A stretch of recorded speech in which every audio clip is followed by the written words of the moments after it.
make people see art better. Most people actually do not look at art. They pass by, spend about a minute or half, and then go on. The intention of this was to make you see a work of art, or perhaps a body of work of art, for at least 45 minutes, so that you cannot get away from it, and you start looking at it a little more intensely and a little more intelligently with the help of the speaker. And we have had a series of speakers here, which included Kumar Shahani, Geeti Sen, Prayag Shukla, which are the other names? Anyway, and Dilip Chitre. These are not necessarily all of them art critics or art historians. These are people from different disciplines, but who have engaged themselves in writing and thinking about art. And I hope in the next few days you'll have more people drawn from other disciplines to speak about art. We hope Dilip Padgakar, who's sitting right in the back, finally succumb to this invitation one of these days. As you know, he has a very fine collection and a very keen eye for art. We have also seemed to be almost persuaded Geeta Kapoor to come and speak. Yashodhara Dalmia had already spoken. And we get people from outside also, apart from the ones who are resident in Delhi. And this time we are waiting. But before perhaps I introduce Pranav Ranjan Ray, let me ask Ajay Seth of Kopala to say a few words, and then I'll introduce Pranav Ranjan Ray, and we shall take off from there, as it were.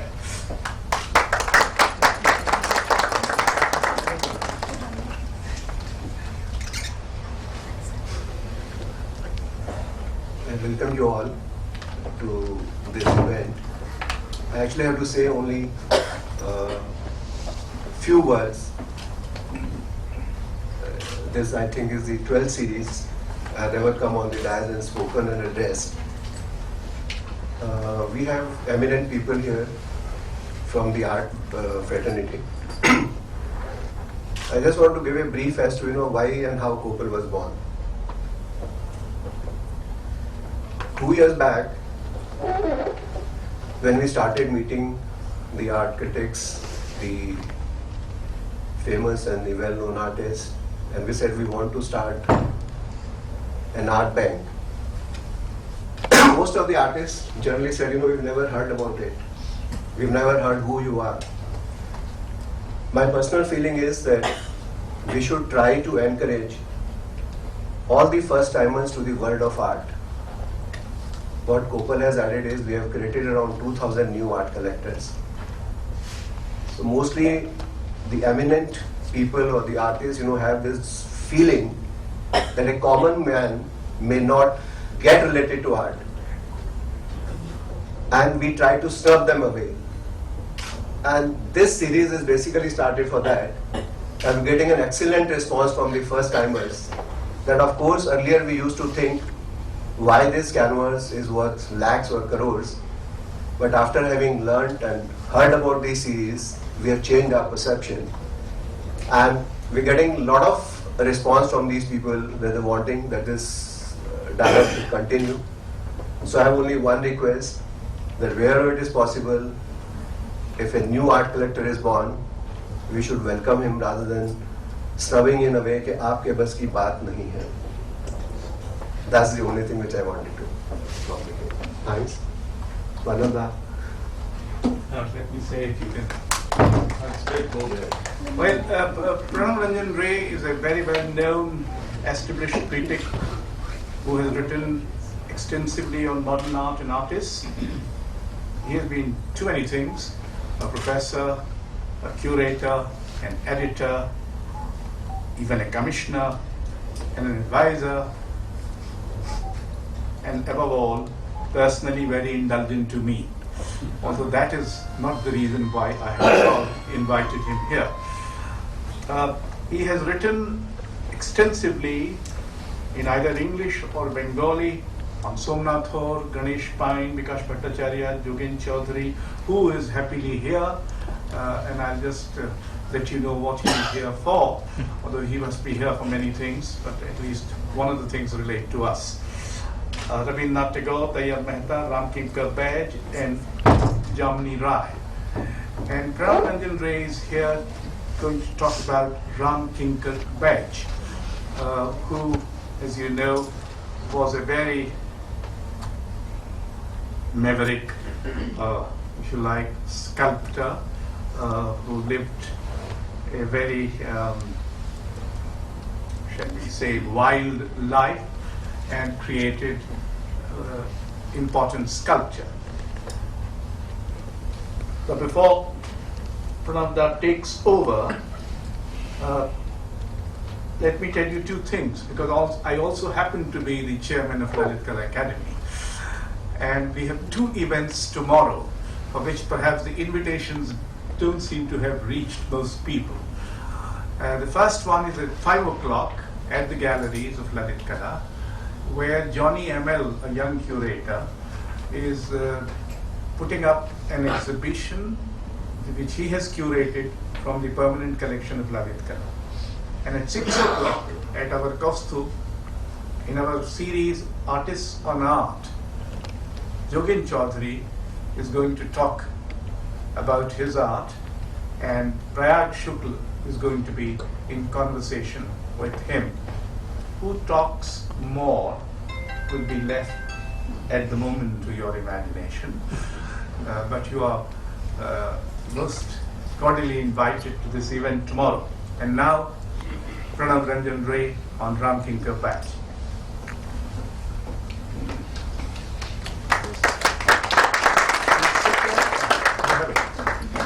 Would you stand here? I will stand.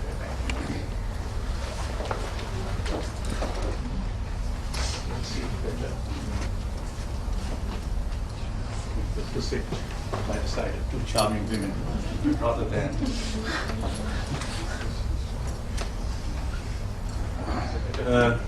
Thank you, Ashok ji and Ajay Seth, for the wonderful words you have spoken about me.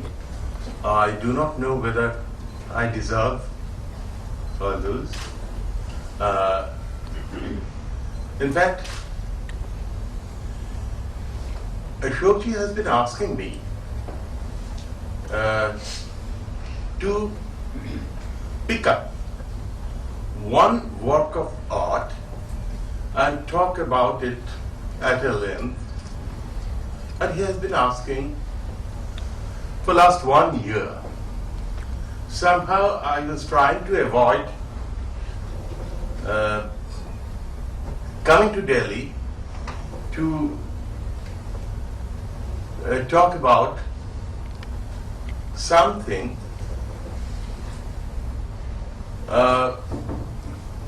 which I was afraid you may or may not like. But finally I decided to come to let me try my luck with it. As my brief was initially to talk about one work of a sculptor or a painter, I had chosen only one work. Although I may be mentioning about other works in passing, but the main focus will always be on the work which you are already viewing. Not the work, but the reproduction of the work you are viewing.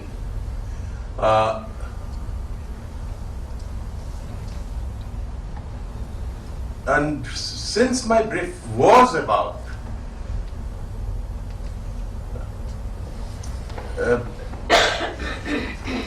was speaking about one word, I decided to limit my talk around this sculpture, but probably at the end I will do a little bit of free talking on what Ramkinkar meant to me. So, insofar as this sculpture is concerned, I have written out what I have to speak. Meanwhile, the images will go in a loop so that you can connect what I am talking to the image, to the images of the sculpture. In Vishwabharati's Kala Bhavan campus in Shantiniketan, among others, there is a sculptural ensemble comprising an adult male and a female, obviously a couple, with the female holding a child onto the left flank of her body with her left arm, while the male is carrying the other child sitting on front side basket balance of the weighing scale hanging from the bamboo pole carried by the man on his shoulder. A dog struts alongside. As it comprises more than one figure standing on a base in close physical relation, it should be called a sculptural ensemble. The figures are 1.5 times larger than their real life equivalents. It is evident from the scanty body clinging thin clothings which barely cover the erogenous areas of their youthful bodies and the nakedness of the children that it is an extremely poor family. From the accessories and the manners of carrying those, like the bulk weighing basket balance hanging from the bamboo rod being carried from the shoulder by the male with his thin cotton woven all-purpose gamcha now going up his head like a turban, and the female balancing a smaller basket full of essentials topped by a rolled up mat they had spread on ground for resting. All this make the family out to be a rural subsistence level agricultural family. The suggestion clearly is that the family had taken 3 basketful of primary produce of land to the market and waited there to sell those for procuring small amounts of processed essentials with the proceeds of the sale. From their physiognomy and the ubiquitous company of the dog, it is apparent that they belong to the Santal community, one of the larger autochthonous communities of eastern India, known for its expertise in dryland cultivation. The sculptor Ramkinkar Bej, 1906 to 1980, himself had willed the family to be identified as a Santal family, hence the name. Excuse me.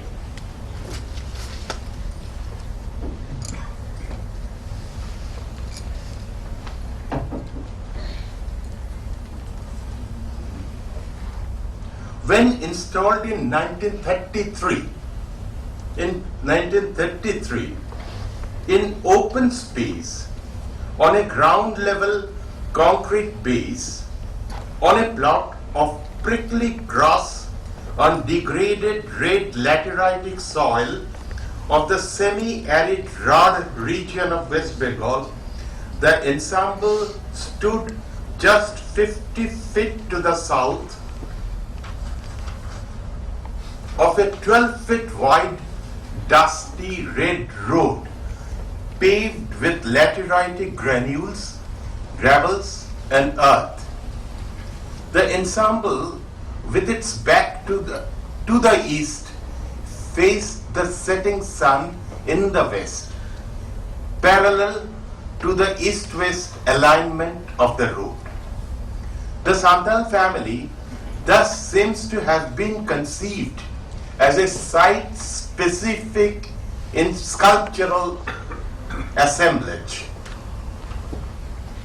In its present state, with a canopy overhead and a protective barrier around, rows of building within a viewer's field of vision, and the road made tar macadamized with black top, the ensemble has lost its site specificity, but it still adorns Vishwabharati's Kalabhavan campus, which Ramkinkar had set out to do at the bidding of the founder Rabindranath Tagore himself.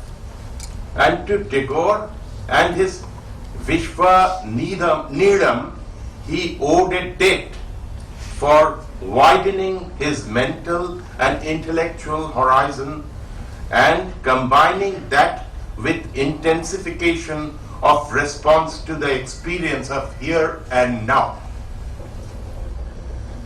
The ensemble is made of lateritic granules and gravels from the degraded land called Khowai in local parlance, available freely from around the site, mixed with just enough cement to bind the makra pathar.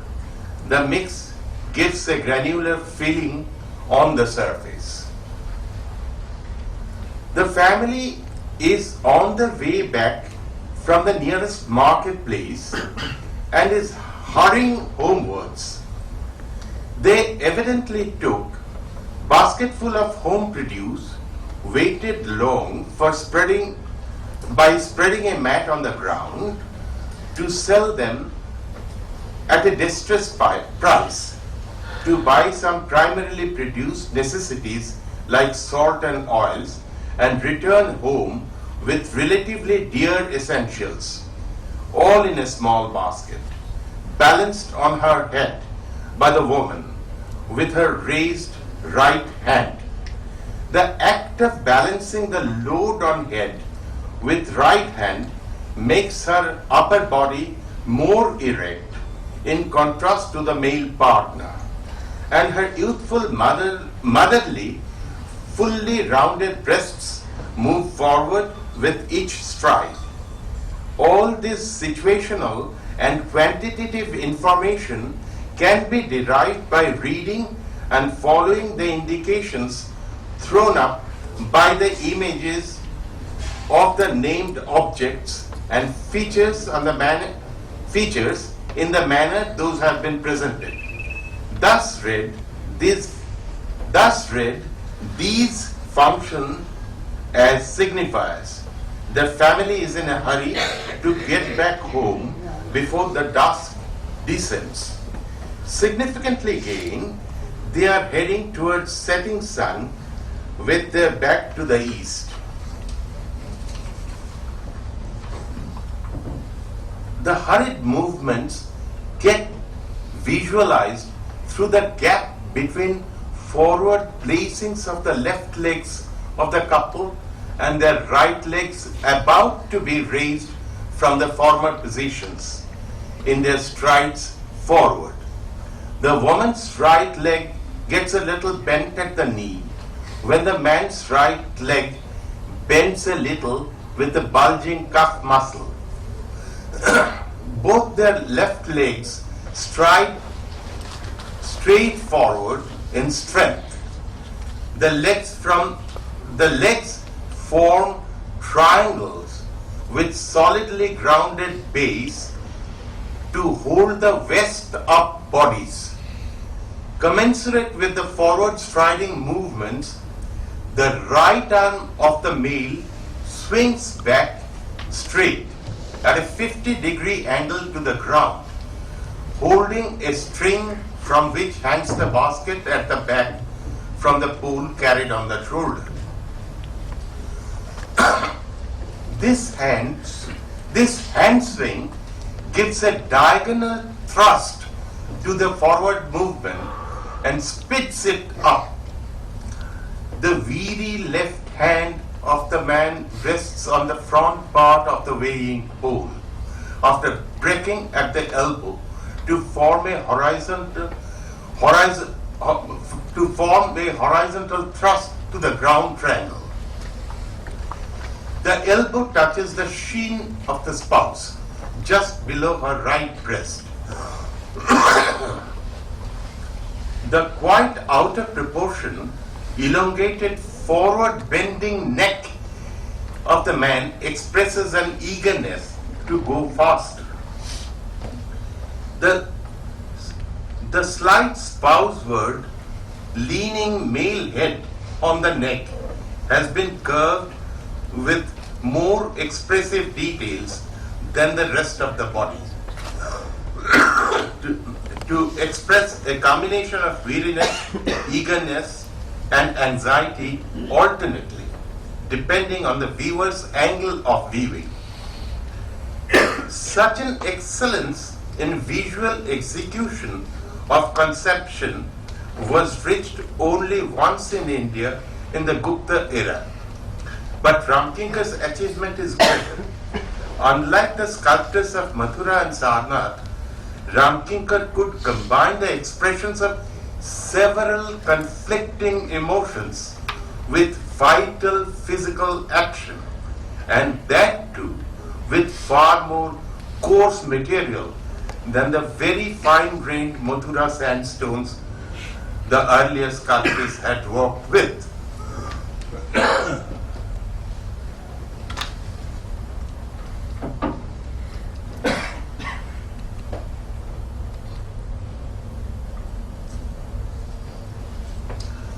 To return to the ensemble itself, weariness and anxiety notwithstanding, the poor young Santal couple moves resolutely forward to the security of home, especially for the children.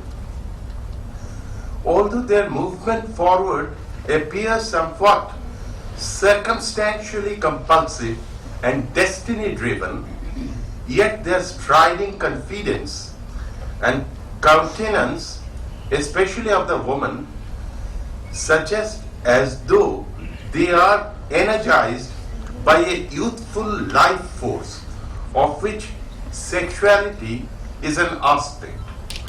The last bit is not an overreading. The bodily signifiers are there. A very important, noticeable aspect of the vital dynamics is the rhythmicity of the movements visualized. While the synchronized movement of the straight linear falls and rises of the legs give out a staccato rhythm of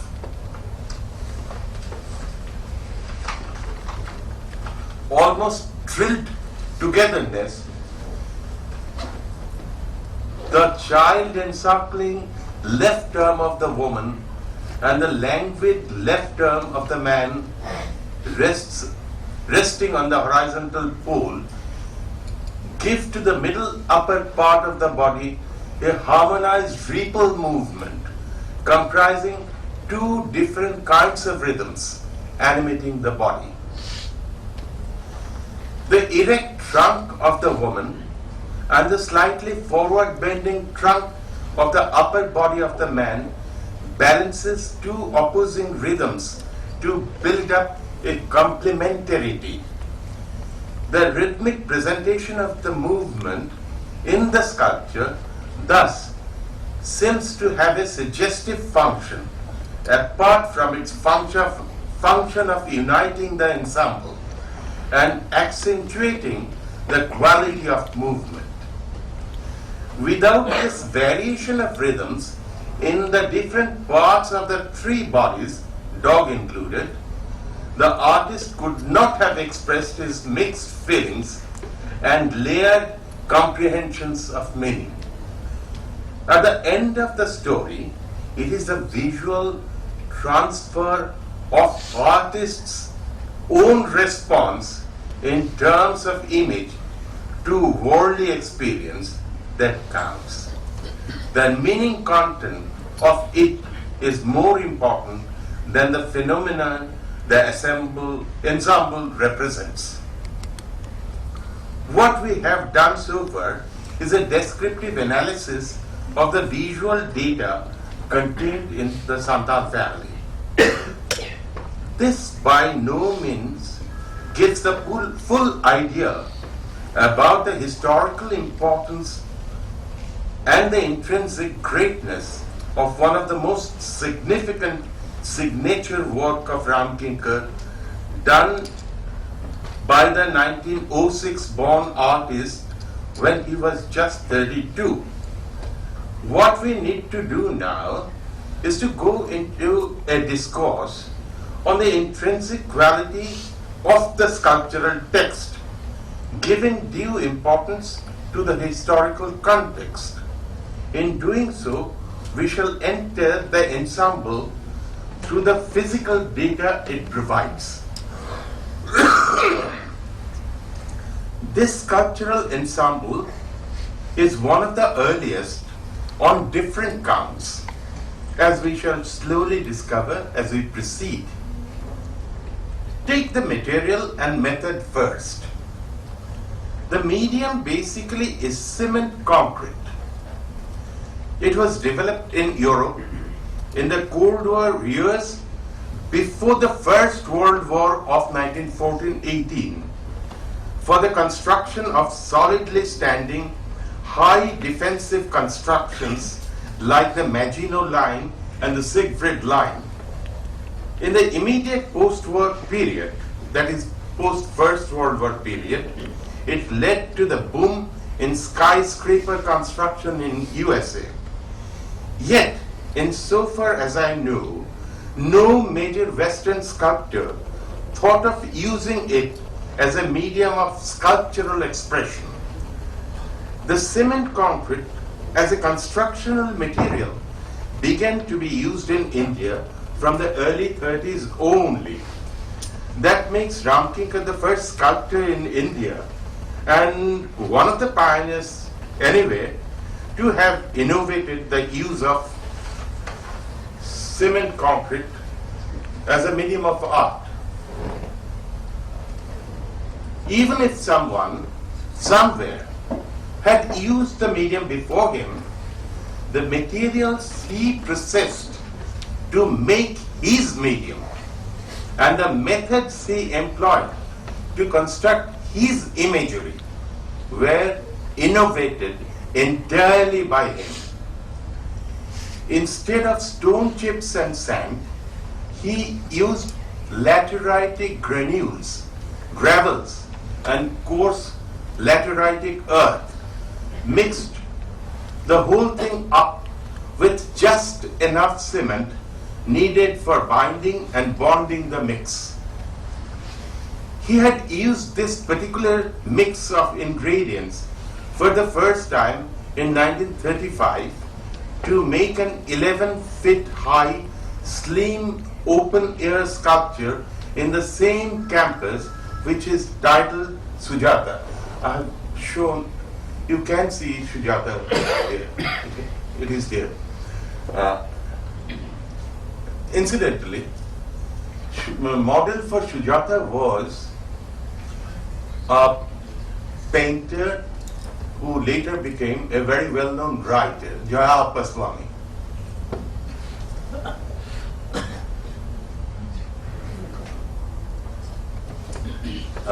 He had used all concrete constructions, which he titled as Sujata. It had a it had a difference in structure. All concrete constructions need armatures or skeletal supports from within for the concrete mix to grip and hold onto. In Sujata, he had used bamboo poles and splits tied with canes for armature, the cheapest material for him. But for erecting such an elaborate and complex ensemble as the Santal family, he found the material unsuitable. He therefore opted for an iron rod and steel wire armature grounded to the foundation. 2 years hence, in 1940, he would be making a smooth surface sculpture with a compound of color mixed white cement, stone chips and sand in reverse proportions on a skeleton made with iron pipes and steel wire. That was designed to function as a lampstand in the open. It is very much an abstract composition on the theme of rhythmic correspondences between fluoromorphic growth and human dance. It demands to be recognized as the earliest example of visual objectification of an abstract idea in Indian art of the modern period of history. I have an image of that too, a greenish image. To go back to the main discourse, let us now look at the technique Ramkinkar had adopted to accomplish the self-imposed task. After tying the armature to a skeletal approximation of the final form, the sculptor would take fistful of concrete mix of desired consistency and start throwing those for piling up at selected portions of the erect armature.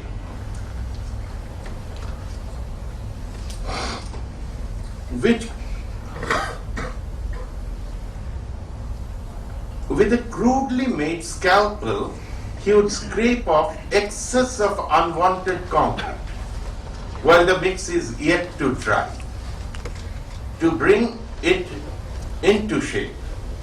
Up to this stage of operation, Ramkinkar's techniques were akin to additive mode of clay idol makers of his native Bankura, whom he had observed at work in his adolescence before moving on to Shantiniketan. But what he would do next would be what the stone carvers do. After proper drying of the mix with the hammer-driven chisel, he would painstakingly carve out accentuated details of physiognomical characteristic features of ethnic identity, age group, etc. in the first place.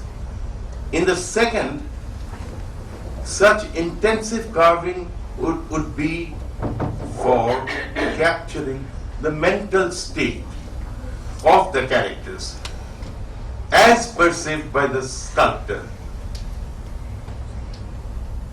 And he would emphasize subtle changes of physical features through certain gestural modes. To make the expression perceptual enough, the sculpture of the ensemble in discussion clearly had taken recourse of gestural accentuation of featural changes, coupled with very subtle smoothing out of anatomical details from those parts of the body he didn't need. But the most significant aspect of the treatment has been the carving for getting the feel of rhythm of the movement. The markers the markers of contrasting rhythms of forward stride and tired tread, suggesting eagerness and anxiety at the same time, can easily be seen all over the ensemble. To achieve such effects with an experimentally arrived at medium was not a very convenient matter. We need to inquire as to why the sculptor had chosen to walk this path.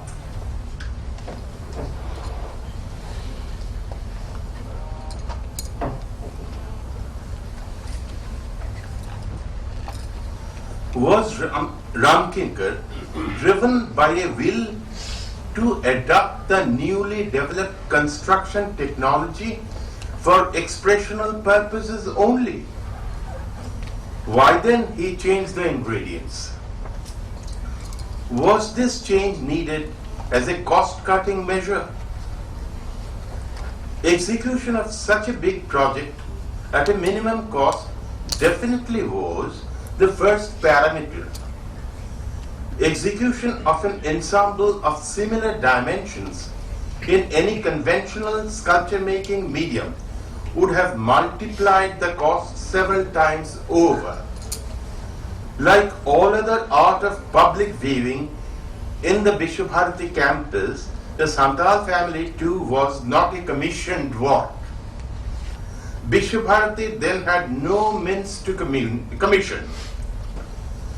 Tagore had to beg, borrow and pay from his royalties to run the cash-starved institution. Vishwabharati could barely manage to make the minimally expensive inputs. For the artist, it was a labor of love. But the bigger question is, was the choice conditioned by lack of fund only? It doesn't seem so. A deeper motivation might have been to give to the represented bodies of the sons and daughters of the soil the look and feel of the soil on which they toil and move.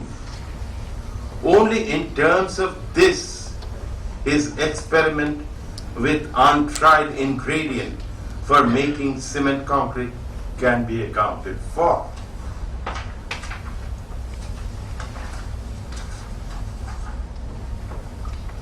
Another pertinent observation needs to be made on the use of the materials and methods, which perhaps was to establish the prime truth that the ensemble by no means is a surrogate of a phenomena.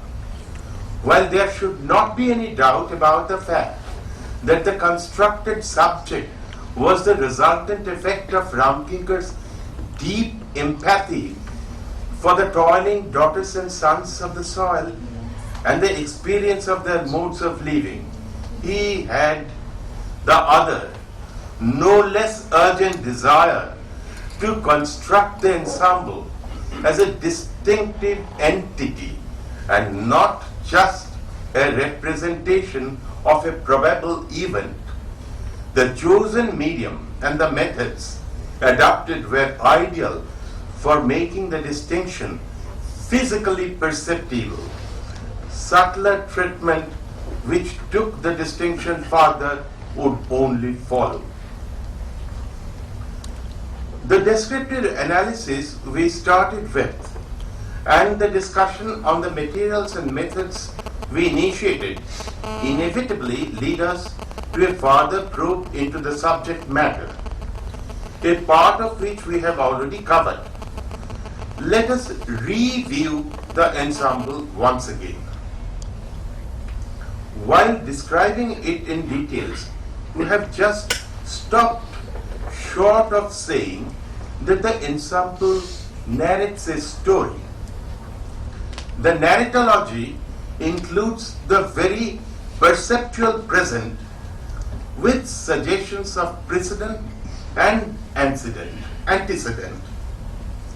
revealed through use of visible indicators and markers strewn all over the body of the ensemble, as we have taken notes of through our viewing of the work.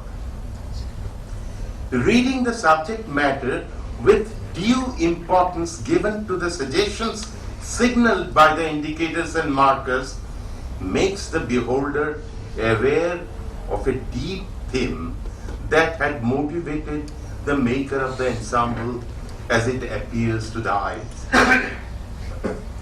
With such an awareness dawning, the very perceptible subject matter appears to be a construction, an objective correlate, as T.S. Eliot would have maintained.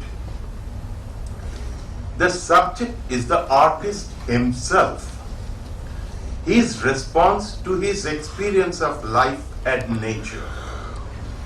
This ensemble, like most of Ramkinker's yet to be made later work, is an expression of his realization of dynamic interactivity between various forces of life and nature. It is also to be seen as an expression of his own psychological responses to different manifestations of this dynamism. He rejoices at the manifestation of elan vital that moves the youth to forward positions, to procreate and make the earth fertile with their joyous labor. Manifestations of forces of retardation, like the spread of soil degradation, tiring, fruitless toil on degraded soil, etc., make him anxious. Ramkinker's Santhal family is a sculptural ensemble that expresses, as if with supreme ease, a complex mix of conflicting emotional responses to a long experience of life and nature. This is insofar as the reading of this particular sculptural ensemble is concerned. But it throws up quite a number of questions. One such question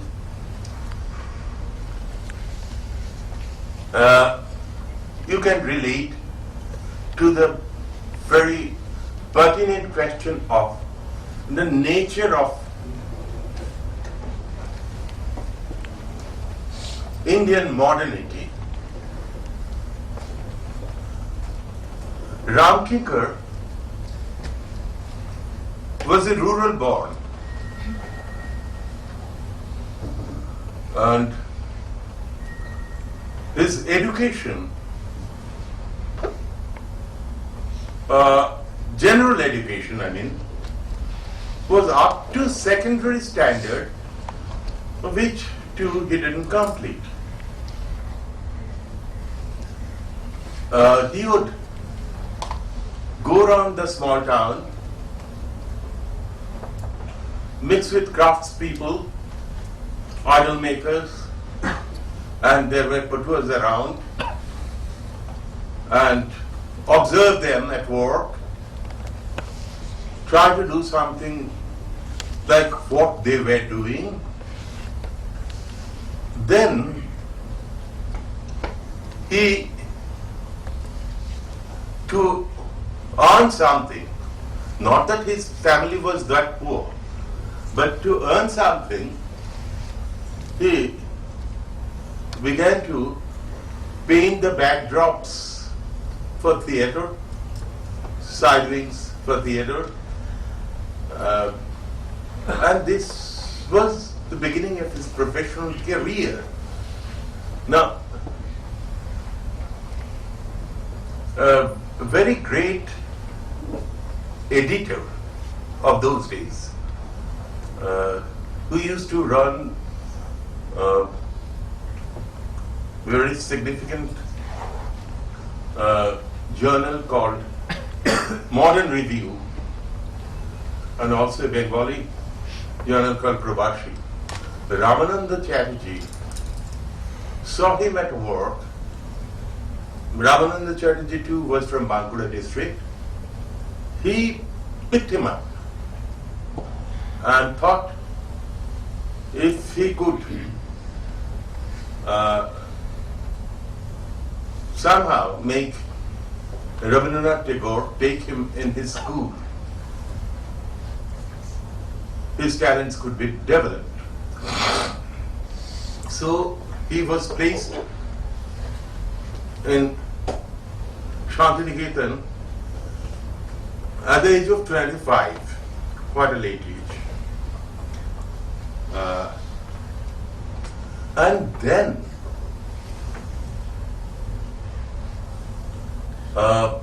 Shantiniketan was then a hub of activities where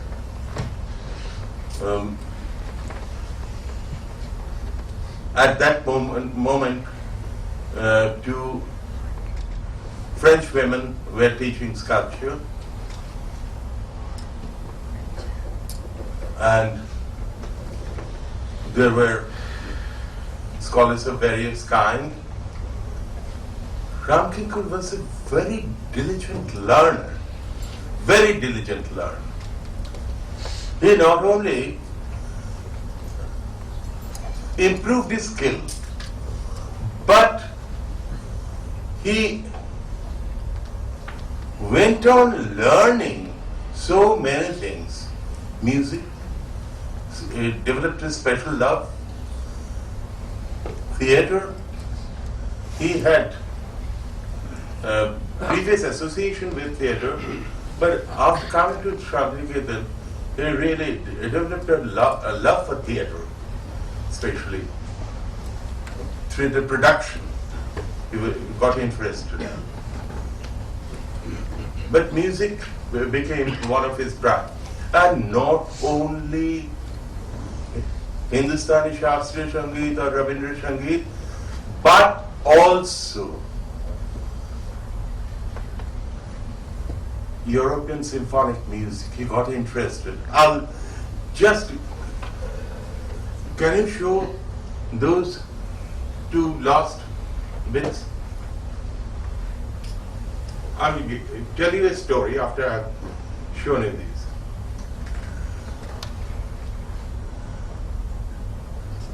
This is almost a companion piece of the same dimensions in same material, but done much later. It was completed in 1956, the year I graduated from Shantiniketan. So I had seen it being made.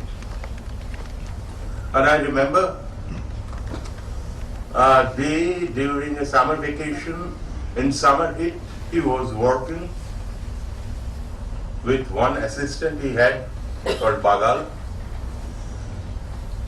And some of us who were interested, we were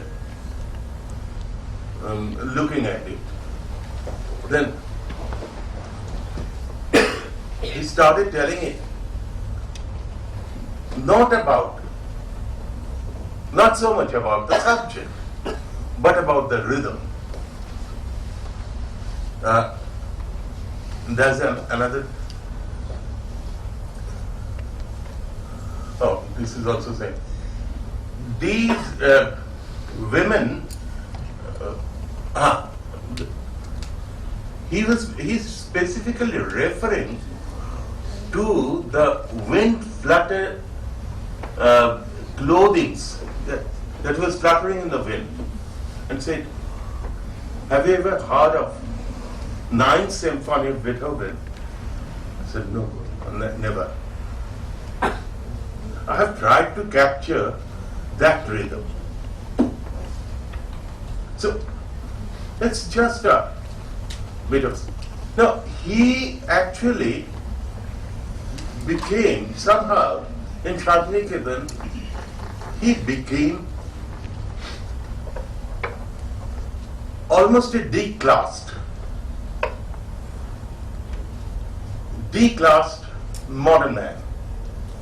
But he was naughty. He didn't become a disinherited mind, an exile, or an outsider.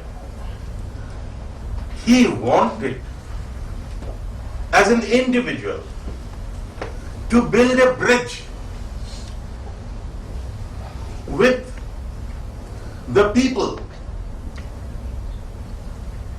bridge with the life at its raw, where people labor, where people enjoy, where people enjoy their labor, and while laboring, they make movements. They make movements, rhythmic movements. It is joyous labor. So he wanted to, but then they too had their deprivations, and he would consider himself as deprived in another sense.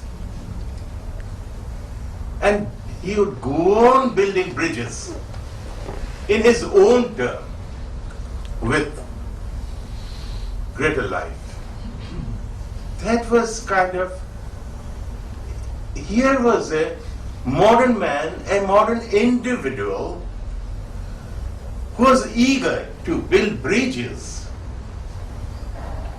with the life, with which he can't identify wholly, but which he values.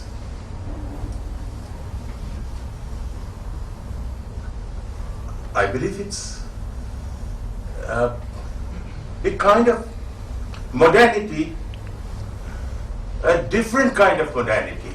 It's not of a disinherited mind, it's not of an exile, it's not of an outsider.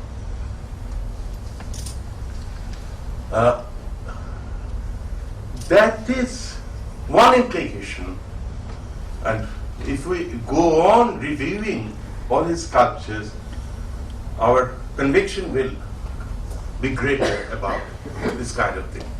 And then, of course, another thing.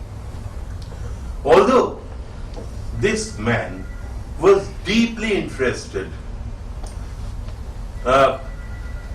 in folk life, life of rural agrarian folk, life of the tribals, Santhal tribals, but he never fell for folk art or tribal art.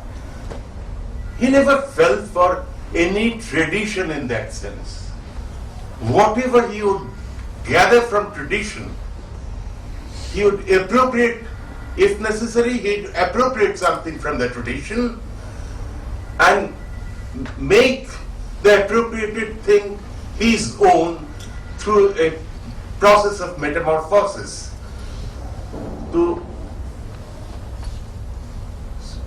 Here was an individual who was not born into a tradition and won't succumb to a tradition, because he somehow thought that the way he views life cannot be expressed through a borrowed language, either of this tradition or of any other tradition.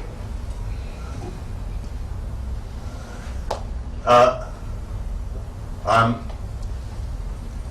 really happy that I could make this presentation to you, because I have been a student of social sciences. My eyes were opened to arts by people like Ram Kinkar and Vinod Bihari. This is my tribute to Ram Kinkar, my guru. Thank you so much. After what Prananda has said, there is some time for a brief discussion. Yes. Some Definitely. comments. Well, some questions. Should be brief, and the comments offered should be brief. Only the first one is difficult.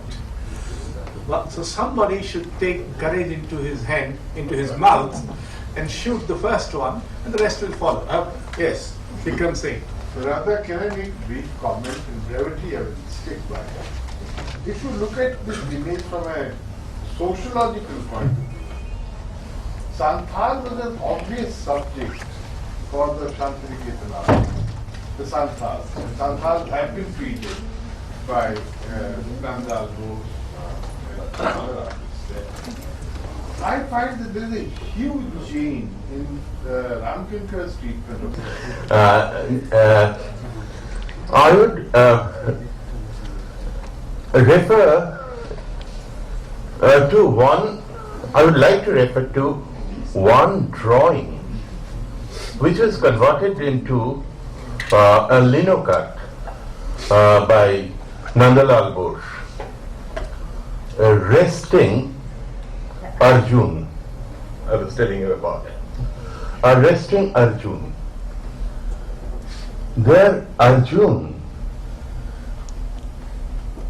Arjun's model is a Santal patient. There's no pity in it. There is also, but I think you are right in Nandalal Bose's that particular drawing, as well as in many songs of Tagore, often the Santal has been idealized as people who live their life in nature, whereas we are all alienated from nature. That is an idealized view. Ramkinkar's view is much more realistic in a sense that there is not much idealization. There is a glorification, of course, glorification of the labor, and with it, labor is sin.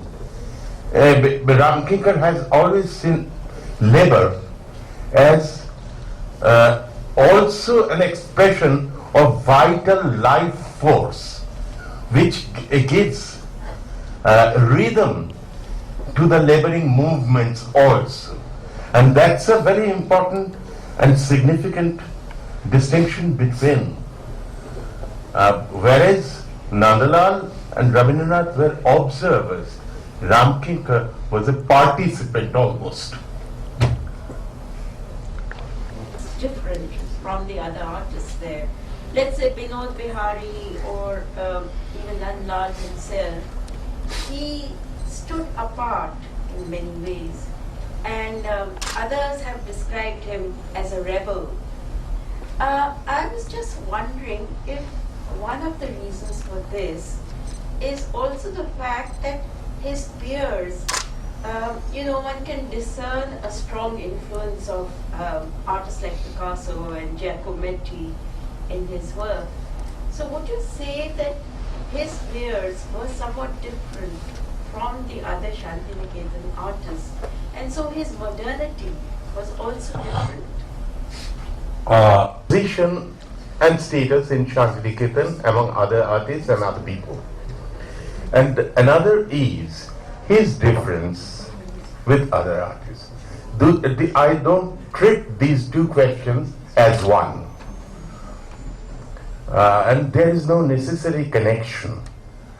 Number one, let me tell about his position in Shantiniketan first, because whatever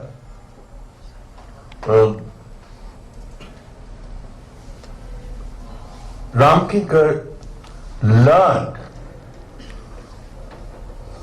to really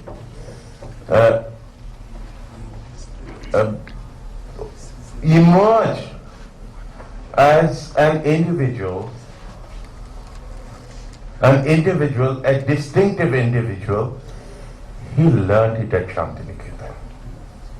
And with the encouragement of Rabindranath Tagore himself, and I will just quote one thing. Once Ramkinkar was asked, why does he spend so much time on doing these big sculptures around for which he doesn't get paid? And his answer was very simple. Gurudev has asked me to decorate Shantiniketan the way I like. That's all.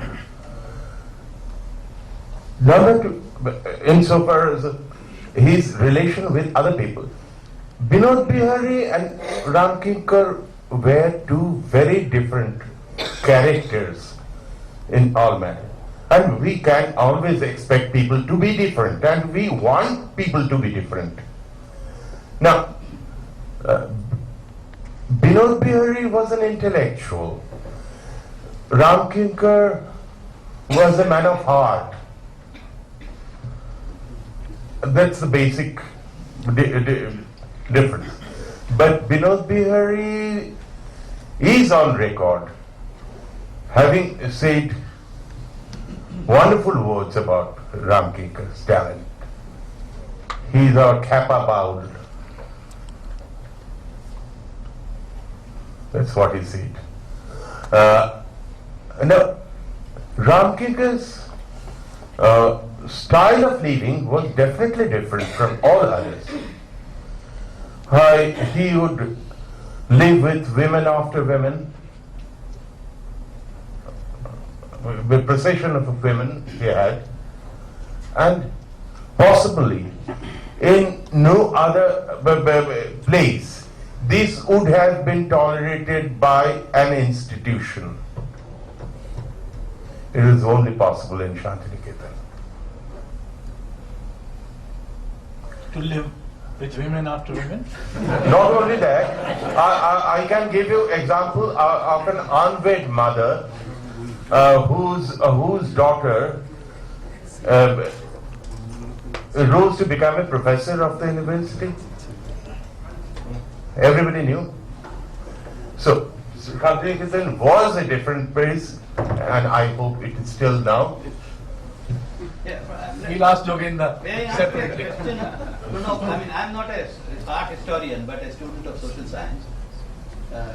I'm just rushing in where probably angels would fear to tread. But you know, your answer, or your rather attempt to provide an alternative explanation to the choice of material of Ramkinkar, beyond simply the cost factor, economic factor, to me appeared to be a little speculative.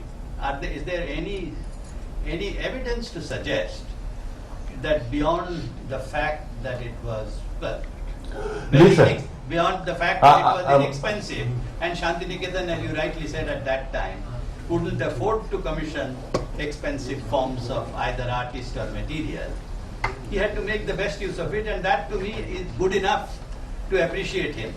The rest appears to be trying to find out reason for which I think is Far-fetched. unnecessary. Far-fetched. You can say And a far-fetched. little speculative. Listen. This is my purely as a student of social science. Shini, we were students of same social science department. So, and I've been trained as a social scientist, you know. But then, in social sciences, the kind of evidences we look for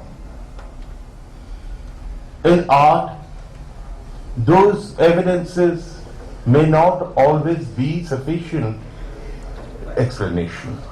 And we have to look for, and that's why I have always used a set of words like indicators, markers, suggestions, and I have deliberately used those words. I've also told visual data, and then I have spoken about markers, suggestions, and all this. And in arts, these are very important markers, indicators. These are very important. I may not have the evidence of the kind the social scientist would be satisfied with, but I have certain indirect evidences. Ramkinkar had tried out normal concrete. That means cement mixed with stone chips, proper stone chips, and with quantities that would give you a smooth surface. And he had used color mixed white cement. That means he knew the usage. And he had tried, and I have shown one example here. But he never tried that back again. Once only, in 40. Later he went back to the material he has been using. And he once only, in his lifetime, he didn't do a bronze casting ever. Only bronze casting which was made during his lifetime was with a commission from Hungarian government, and that was made by a student of his. He only supervised that. And that sculpture is, a copy of that sculpture is still there in Lalit Kala Academy. As you go up, you can see that's Rabindranath Tagore's bust. Now, and he once tried, and that too is in Delhi, that's for Reserve Bank of India, he did a stone carving of two figures, Yaksha and Yakshi. Which only proves that if you had the money, given the patronage, you would have experimented with other methods. Oh yes, why not? Why not? He was a great believer in experimentation. But this experiment was a daring experiment. Because in bronze casting there are precedences. In stone carving there are precedences. Here was something which had no precedence. This experiment was real breakthrough. We have got. Has the material remained stable? Unfortunately, They are now termite infested. No. In Shantiniketan. No, termite no. Termite is not the factor. Actually, it's water. Because lateritic soil contains iron in generous proportion. And water makes iron or any ferrous material rusty. The same sculpture. That's a sculpture by D.P. Rai Chaudhary. Santhal family was. No, Santhal family is not There there. was a bronze cast. It was done a bronze cast. There are bronze casting copies. Yeah. We have several such copies, but it was done much later than. I mean, it was done at least 10 years after his death.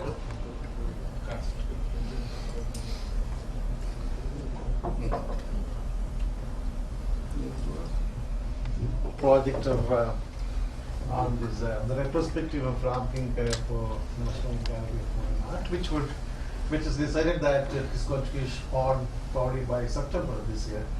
So I'm creating the show, and there will be more things to be sort of seen and collectively looked at, because there are going to be at least 400 works on view. We may not be able to get those large bronze into a casted, but at least we would really make it a kind of a better presentation with a large reproduction of all the works. And I think one should really be talking more about his drawings I mean, his drawings would be on view, which would probably will give a much light into how the whole armaturing of the sculpture being conceived and how he has sort of built the volume around. And now talking about one of your questions is very interesting, like whether was it possible that he could have done any other material, of course.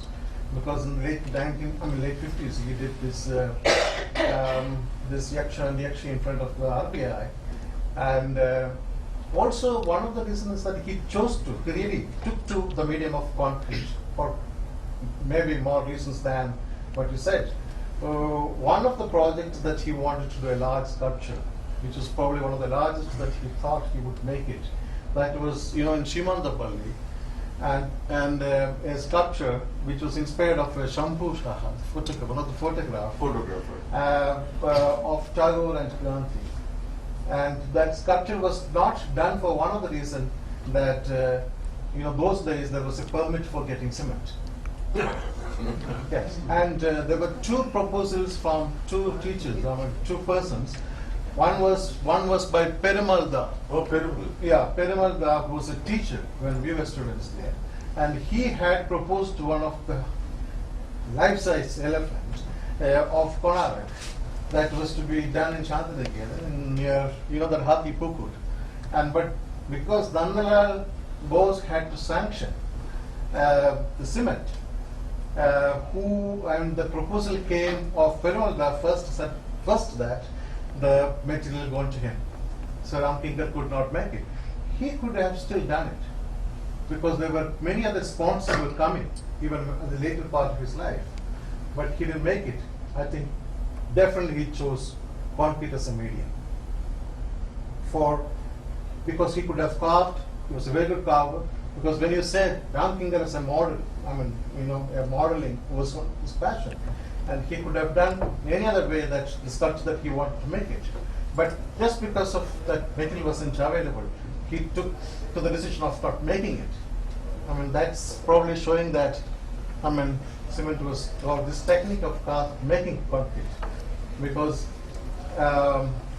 this working building of the basic structure, I think he believed in that structure and the material.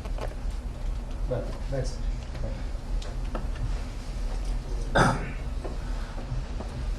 Well, on behalf of Gopal Art, and my own behalf, thank Pranav Da for his very illuminating discussion of Ramkinkar Bai's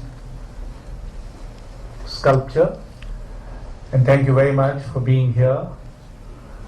Hopefully you go a bit more enlightened about both Ramkinkar and about art, which is what we are trying here.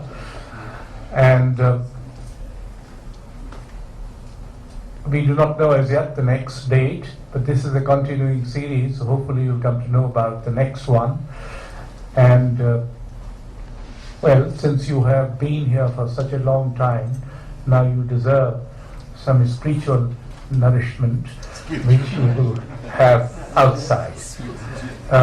Drink slowly and don't drink too much. Thank you so much for giving me patient hearing. Ashokji. Yeah. Sir, how are you? Oh, how are you? We dropped by once or twice, I think, in June at Lalital Academy. You were away.